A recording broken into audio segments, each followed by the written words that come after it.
Okay, before diving into Restoration literature, let's step back and look at the historical backdrop. Three huge events shaped the entire period. First, the Restoration itself in 1660, when Charles II came back to England. That date, 1660, is exam gold, so keep it locked in your memory.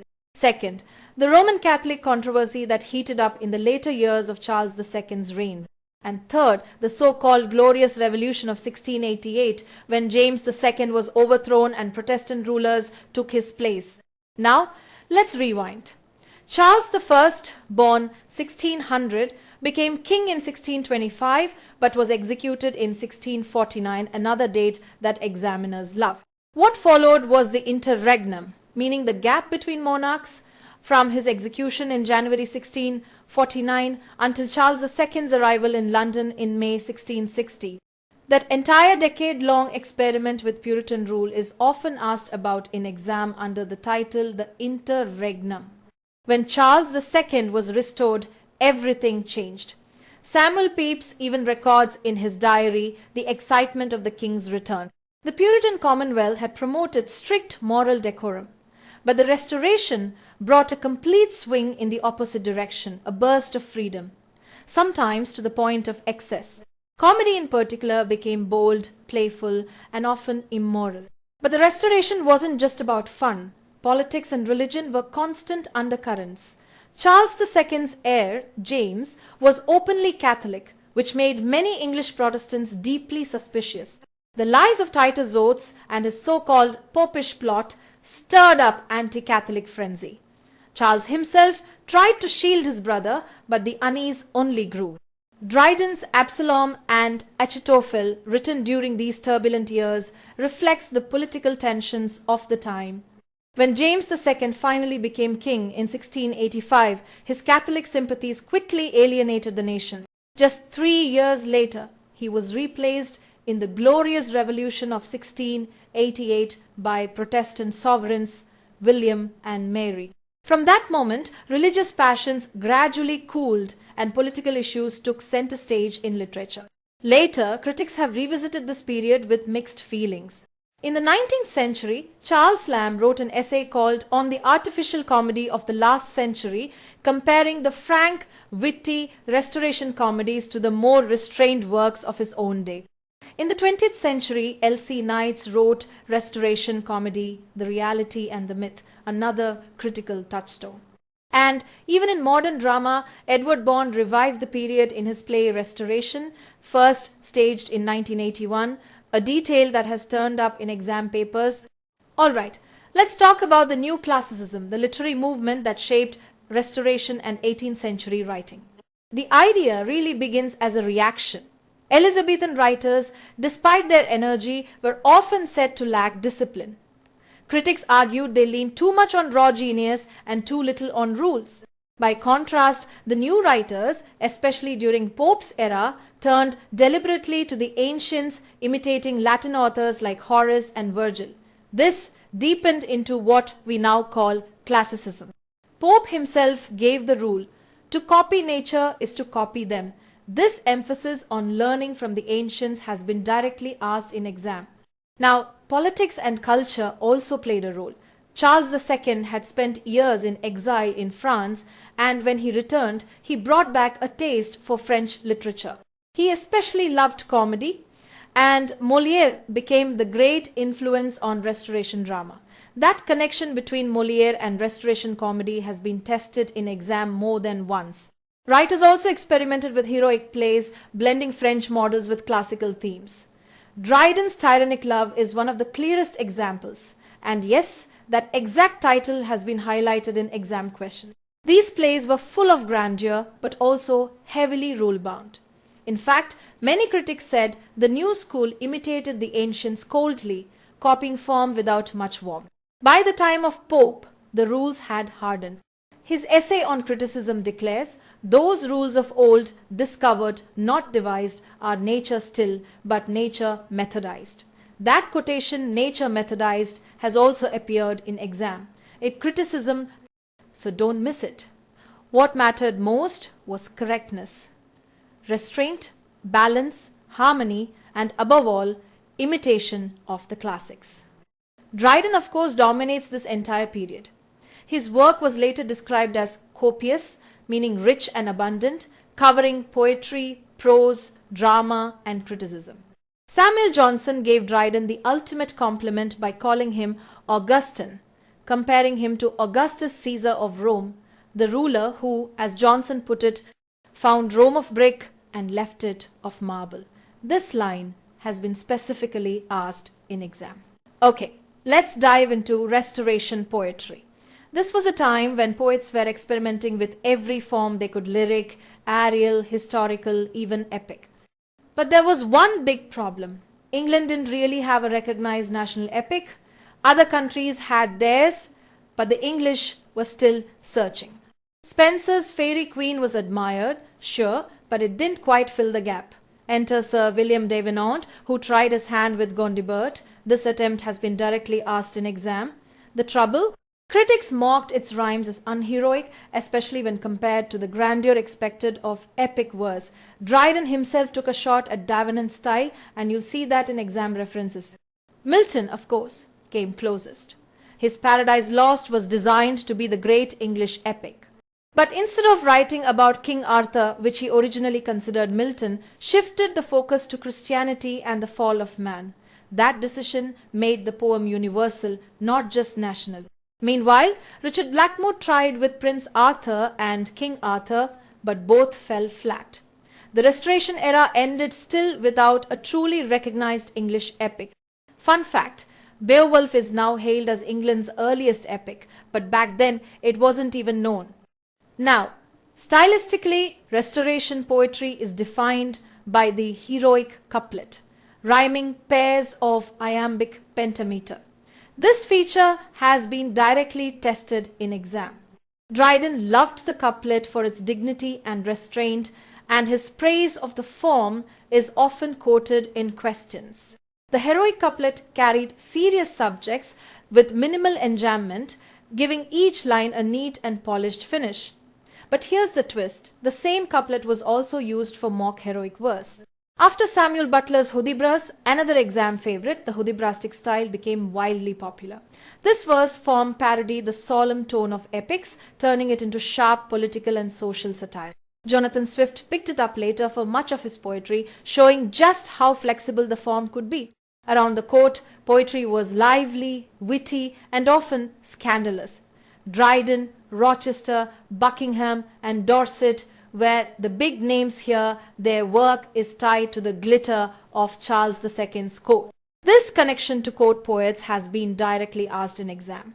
On the fringes, outsider royalists like Aphra Behn, Matthew Prior, and Robert Gould also made their mark.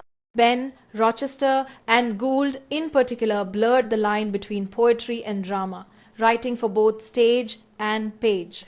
So, Restoration poetry gave us refinement through the heroic couplet, laughter through Hudibrastic satire, and plenty of wit, politics, and sensuality. It's not an age of one great epic, but of many lively voices shaping English verse in new direction. Okay, so besides Dryden and the tragedy writers, the only really major poet of this period is Samuel Butler. And honestly, his entire fame rests on just one work, Hudibras. If you remember one thing about Butler for the exam, it's this. The first part of Hudibras came out in 1663 and was an immediate hit. Two more parts followed in 1664 and then much later in 1678. After Butler's death, the poem kept its popularity. It was reprinted over and over. Notable editions came in 1744 by Zachary Gray, in 1793 by Treadway Russell Nash, and the modern standard edition was edited by John Wilders in 1967. So what's it about? Hudibras is a biting satire of the Puritans, which has been asked in exam. The main character is Sir Hudibras, a Puritan knight who bumbles through ridiculous adventures with his squire. A parody modeled directly on Don Quixote and Sancho Panza. That Don Quixote connection has also been tested in exam. The poem isn't gentle or sympathetic, it's wholly satirical, even spiteful at times. Butler loads the text with mock learning, clever tropes, and a kind of caustic humor. There's no real pathos or depth of character here. just sharp ridicule of Puritan hypocrisy and self-importance. What makes the poem memorable, though, is its style. Butler writes in jigging octosyllabic couplets, 8-syllable lines paired into rhyming couplets. This unusual rhythm gave the poem its comic bounce and has been directly asked in exam. Sometimes the verse slips toward doggerel, but the rhymes are so ingenious and amusing that readers loved it. Each couplet lands with a witty twist, keeping the satire moving quickly. So, to sum up, Samuel Butler equals Hudibras, a Restoration satire mocking the Puritans, modelled on Don Quixote, written in octosyllabic couplets. That's the formula to carry into exam. Let's talk about Sir William Davenant. He is one of those writers who sits right on the edge between the Elizabethan tradition and the Restoration stage. Born in 1606, Davenant became both poet and playwright, and eventually poet laureate. He first made his name with comedies like The Wits, licensed in 1634, which was such a success that it helped him secure the laureateship. Another fun fact, George Herbert himself wrote a poem praising Davenant's play The Just Italian. That connection has been asked in exam. Davenant also worked with masques, writing pieces like The Temple of Love, Britannia Triumphans, and Luminalia. In 1638, he published a volume of poems called Madagascar. Now, here's where things get really juicy. Shakespeare was his godfather, but gossip in Davenant's time claimed that Shakespeare might even have been his real father. No proof, of course, but it's one of those literary rumors students love. His most ambitious poem is Gondibert, published in 1651, a massive chivalric tale told in over 1700 quatrains. This title has been directly asked in exam. Around this time, after Charles I was executed, Davenant tried to help the royalist cause by sailing to America as Lieutenant Governor of Maryland. His ship was captured, though, and he ended up imprisoned in the Tower of London until 1654. But Davenant wasn't done innovating. In 1656, he staged the first day's entertainment, blending declamation and music. This experiment paved the way for something groundbreaking, the first public opera in England. That same year, he produced The Siege of Rhodes. Why is this play so important? Because it used scenery in perspective and was sung in recitative music, basically the birth of English opera. The title, The Siege of Rhodes, has been asked in exam more than once. So, to sum up, Davenant gave us witty comedies, court masks, the heroic poem Gondibert, and most importantly, the first English opera. He also carried a bit of Shakespeare's legacy, both through godfatherly blessing and through the rumour mill. Let's start with Thomas Killigrew. Born in 1612, he was more famous for his quick wit than for the quality of his plays. Still, he left his mark on the Restoration stage. In 1641, he published two tragicomedies, The Prisoners and Claricilla, though both were probably written earlier, before 1636. His best-known work is The Parson's Wedding, which was acted around 1640. Fun fact, William Congreve later borrowed some of the jokes from this play, and that detail has been asked in exam. Killigrew also worked as a playhouse manager, shaping theatre during Charles II's reign. Next, Nahum Tate. Born in Ireland in 1652, Tate became Poet Laureate in 1692, a title worth remembering for exam. Today, he is best remembered for rewriting Shakespeare. In 1681, he published The History of King Lear, an adaptation of King Lear that gave the tragedy a happy ending. Believe it or not, Tate's version was more popular than Shakespeare's original for over a century. And this fact often pops up in exam questions. He also worked with composer Henry Purcell, writing the libretto for the opera Dido and Aeneas, one of the masterpieces of English Baroque music. And finally, Thomas Shadwell. Born in 1642, he became Poet Laureate in 1692, the same post once held by Dryden. Shadwell is mainly remembered for two things: his broad comedies of manners and the fact that John Dryden absolutely skewered him in satire. Dryden mocked him in Mac Flecknoe, portraying him as the true heir of dullness. In return, Shadwell fired back with bitter attacks of his own. His plays, though, are worth noting. He wrote 18 in total, including The Royal Shepherdess in 1669, The Enchanted Island in 1674, an adaptation of Shakespeare's Tempest and the Libertine in 1675. He even translated Juvenal's 10th satire in 1687.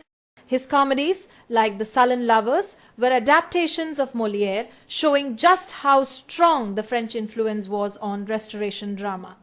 So in short, Killigrew gave us wit and theatre management, Tate rewrote Shakespeare and wrote Purcell's opera, and Shadwell became Dryden's rival and comic dramatist. Each of them might seem like a side character compared to Dryden, but they keep showing up in exam questions, so don't overlook them.